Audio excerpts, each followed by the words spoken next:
অঞ্জনা রান্নাঘরে ওয়েলকাম। আজকে করব আর মাছের ঝোল।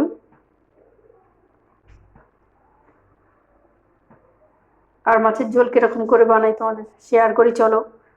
ভালো যদি লাগে লাইক করো, সাবস্ক্রাইব করো, ফলো করো। পুরো মাংসের মতন করব, চলো। আমরা করব আর মাছ। আর মাছগুলো ভালো করে ধুয়ে নিয়েছিলাম।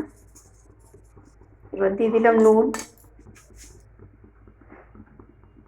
আর দেবো হলুদ। ভালো করে আমরা মেখে নেব। এই মাছটা পুরো মাংসের মতন রান্না করতে হয়, তাহলে ভালো লাগে। এদিকে আমরা তেলটা গরম বসিয়ে দিয়েছি।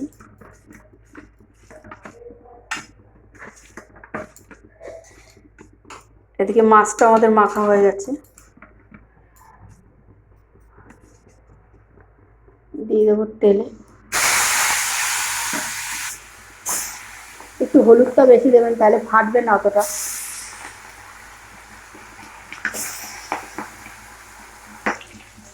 মাছটা এক পিস হয়ে গেছে, উল্টে দেবো। লাল লাল করে মাছটা ভাজতে হবে।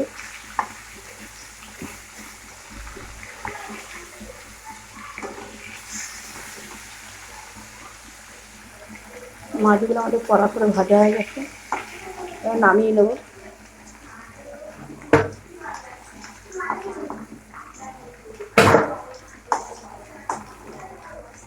ওই একইভাবে সবকটা মাছই আমরা ভেজে নেবো।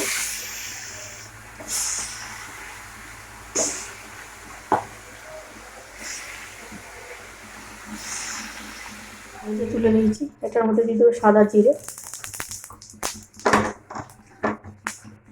দুটো কুচানো পেঁয়াজ,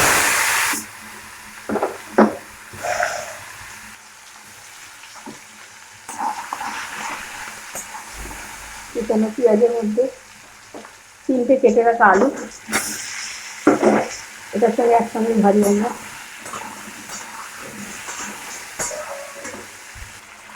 অল্প করে নুন দেবো,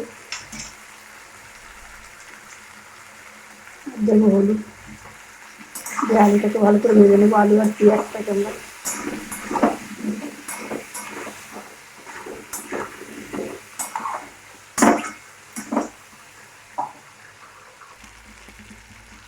আলুটা আমাদের ভাজা হয়ে গেছে হালকা করে।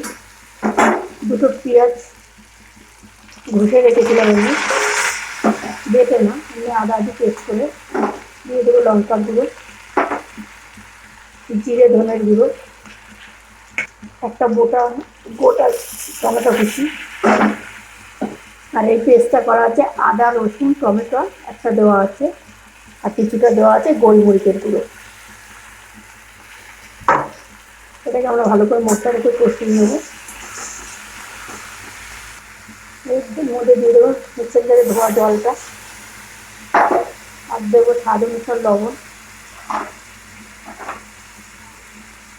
আর দেবো হলুদ।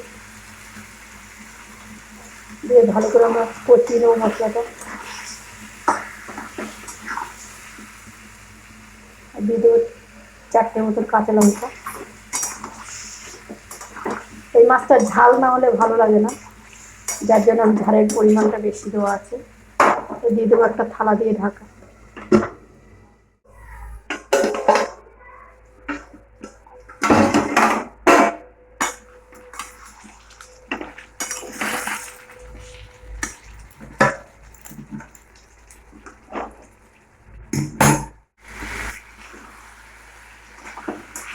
মশলাটা একটু কষবে।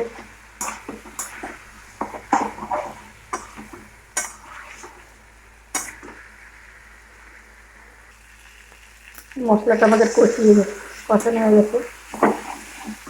দিয়ে দেবো তার মধ্যে জল। জলটা একটু বেশি দিতে হবে, কেন আমরা আলুটা সিদ্ধ করে নিই, আলুটা ভেজে নিচ্ছি, ওই জন্য।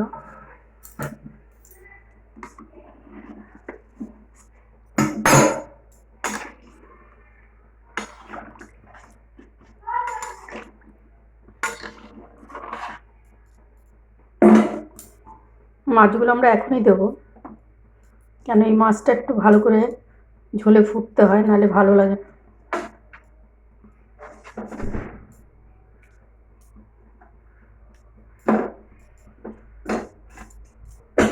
মধ্যে দিয়ে দেবো ঢাকাটা।